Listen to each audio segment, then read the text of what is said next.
Is OCD making it hard for you to take your OCD medication? It's common. We're going to talk all about it. Stay tuned.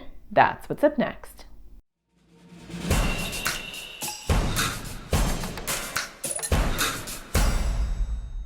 Hi, my name is Natasha Daniels. I'm a therapist. I make videos for people with anxiety or OCD.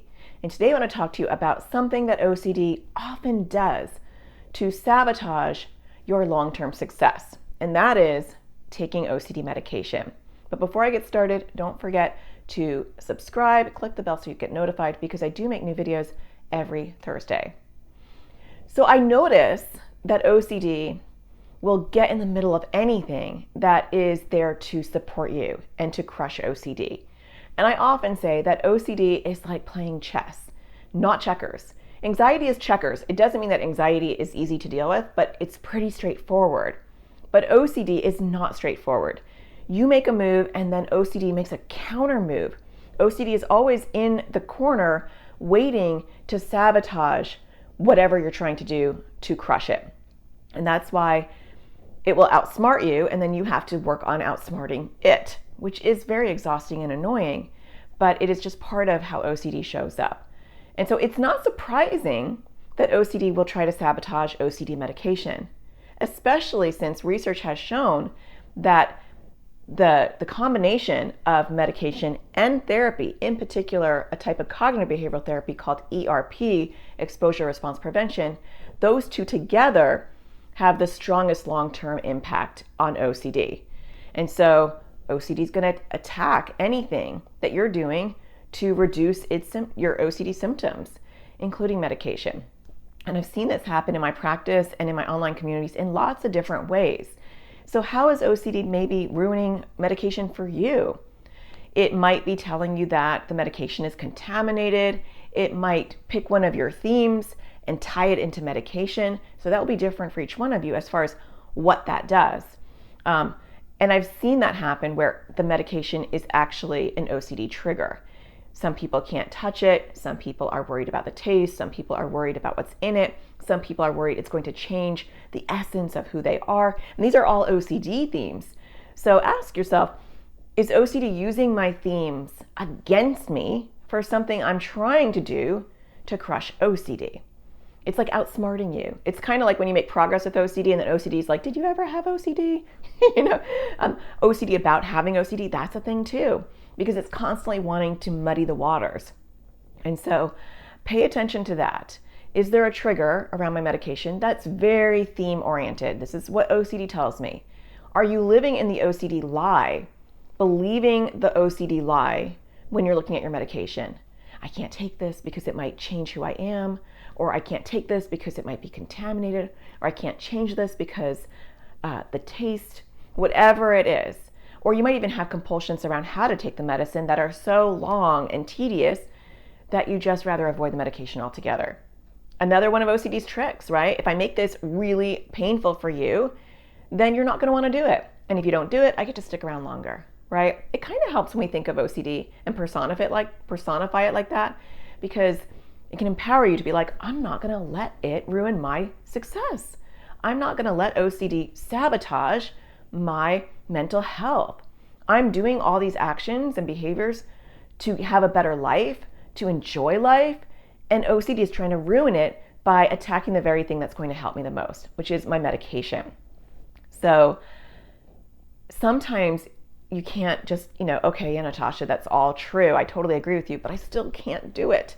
And I get that, because OCD is irrational, but it doesn't mean that it doesn't have its hooks in you and it paralyzes you. And so are there smaller steps that you can break down? If you're afraid of the medicine or you feel like it's contaminated, could you even just have the pill bottle near you? That might be hard for some of you. Could you move in small steps towards that? Just like you would with anything else that was contaminated, you move it closer and closer. Maybe it's in the room, and then maybe it's on your lap, and then maybe, you're holding the pill jar, and then maybe you take the pill and you have it just in your hand.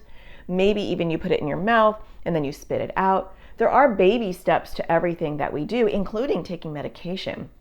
And so that might be part of that. If you have a lot of compulsions related to taking medicine, Can you write all the compulsions out that you do? And then can you systematically take one of those off each day, right? We don't have to take off a big bite and try to swallow that down, metaphorically. We can take small bites, right? Small steps, things that we can do to get us towards medication. What is your OCD about medication, and what is you? Do you have true concerns, or can you separate them out and say, this is an OCD concern? It's not a true concern, but it still scares me and it still makes me not want to take it. But maybe you have some true concerns as well. And if you have true concerns, talk to your psychiatrist, your prescribing doctor, and discuss. Are you concerned about side effects? Are you concerned about certain aspects of your medication? The more you know, the better you'll feel about taking it. If you're not sure, go into a support group or an online forum or meet some people in person and ask them who's taking medication, if they're comfortable asking. How has that changed your life? You know, there are a lot of OCD advocates out there who are talking about their own lived experience and their own journeys. A lot of them are on Instagram.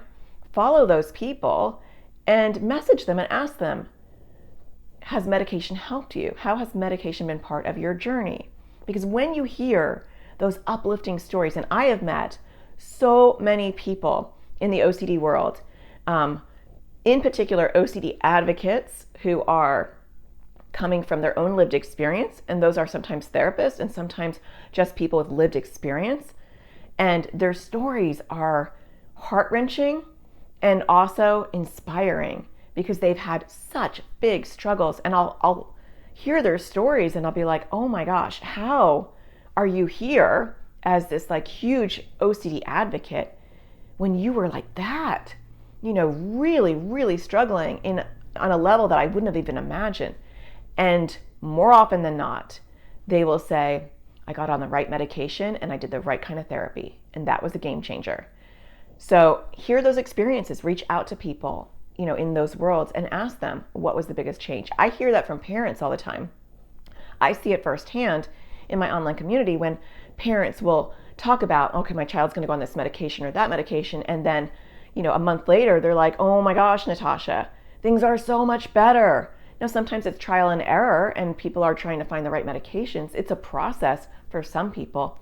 But every time I've met somebody who had the most intense OCD, debilitating, really struggling OCD, and they were doing so well now, part of their journey has been medication, without a doubt.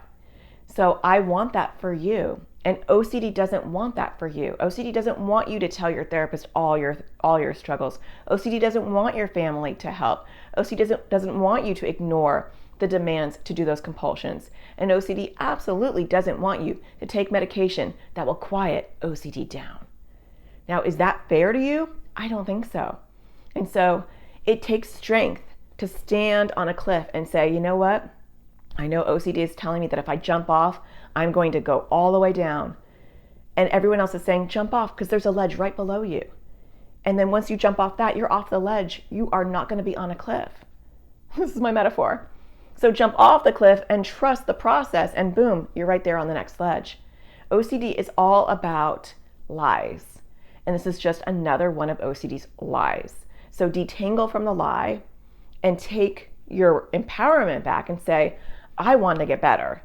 And research has shown that medication and therapy are the two strongest ways for me to get better with OCD. OCD is a neurological, biological disorder, and it requires medication a lot of the time and definitely therapy.